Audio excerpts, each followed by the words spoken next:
李莲花，你该不会是想拿我身份的事威胁我帮你忙吧？我自然不是这种人。我可以帮你，但我才不是怕你拆穿我的身份，而是因为我喜欢你。喂，我金陵苏家素来有个规矩，苏家女儿从不轻易送人东西，一旦送，那便是定情的意思。你先前已经收了我的金针，便是我的人了。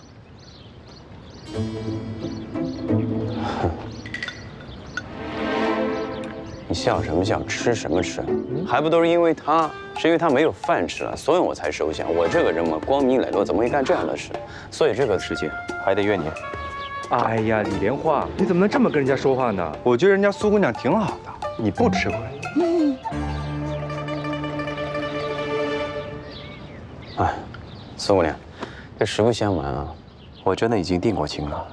再者说呢，他没有定过亲，我从来没有听他说过。而且他第一次见你的时候就说过，对你一见如故，相见恨晚。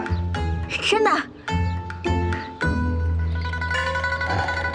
不瞒姑娘，在下确实有心上人，只不过呢，心上人另有归宿，于是我下定决心，也不再娶任何人，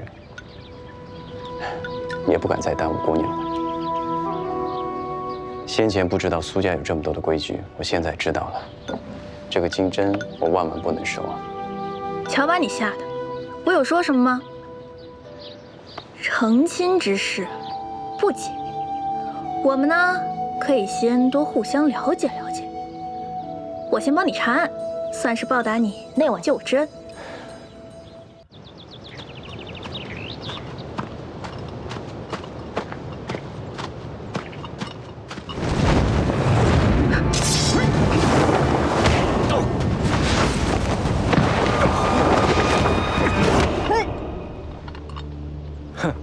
再让你跑一次，本少爷岂不是很没面子？简凌霄，李莲花说的没错，上次你没有得手，果然不会死心，一直守在柴房外等机会。简兄，得罪了，让你看了一出戏。原来你们早就知道是我。怎么说呢？这一开始也并不知道是你，但是我突然想起来，有一次在你房外，你脚下随意踩着一些花瓣，而那些新鲜的花瓣呢，根蒂本该是入药之物，可你却毫不在意啊。所以他出门在外还要特意摆弄那些花瓣，其实根本不是你说的那样，为了入药。没错，我曾经也想过，在金满堂的手上呢，我突然发现他有一点点的蛰伤，当时却被他的指甲中的血迹转移了注意力，所以一时忽略了这一点。不过我现在突然想起来了，那些在你屋外飞来的蜜蜂，并不是偶然。你养的那些花，目的就是为了养蜜蜂吧？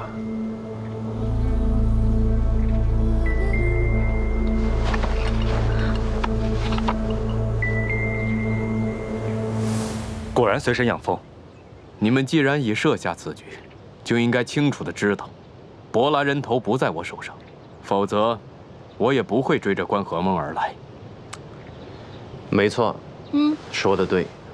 哼，实话告诉你吧，那天晚上，我冒充芷玉姑娘，发现来人并没有对她起杀意，所以由此可以断定的是，你想要抓走芷玉，就是想从她那里得到博兰人头吧？所以，他才会被我那番话给骗到。花的确是我用来养蜂的，但是蛰伤金满堂是个意外。这蜂名唤追影黑蜂，是天竺魔师培养的一种能追踪人迹的蜜蜂。我只是想找到博兰人头而已。老爷，开门呐！老爷，我也是第二天在金满堂屋外发现断了尾针的蜜蜂尸体，才知道金满堂被他蛰伤。这么说来，金满堂是被你的毒蜂毒死的，但殊不知，他死前你却没有拿到博兰人头。此蜂虽毒，但只是毫末之毒，对人根本起不了任何作用。是否是蜂杀人，一验蜂毒便知。不过我还是想问问简兄，这为什么你一定要拿到这个博兰人头呢？我想拿到博兰人头又如何？你们几个，谁不在打他的主意？